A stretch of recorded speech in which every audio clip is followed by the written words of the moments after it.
थाना अलीपुर चट्टा में आजकल प्राइवेट एहलकारों का बहुत चर्चा सुनने को मिल रहा है और मुख्तलिफ स्कैंडल की सोशल मीडिया पर बाज़ गश्त हो रही है, जबकि मुहतरम अफसर की खामोशी भी मैंने खेज़ है।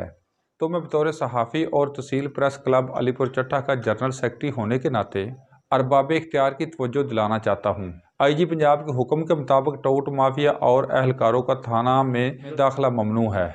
कुछ अर्सा पहले अलीपुर चट्टा में तैनात इंस्पेक्टर मोहम्मद सलीम ने अपनी रिपोर्ट में लिखा था कि थाना अलीपुर चट्टा के रजाकार इलाके में जराइम का सबब बन रहे हैं। उस रिपोर्ट की रोशनी में थाना अलीपुर चट्टा में रजाकारों के खिलाफ संगीन जराइम के मुकदमात भी इंदराज हुए, जो आज भी रिकॉर्ड का हिस्सा हैं, जिसकी वजह से महकमा पुलिस की काफ़ी बदनामी भी हुई।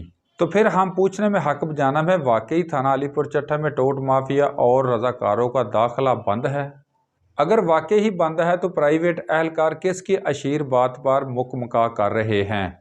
ऐसे कई नाकाबिले तरदीद वाक़यात ज़बान ज़द आम हैं और इसी बात का हम अहद करते हैं, रिश्वत लेने वाला और देने वाला दोनों जहन्नमी हैं।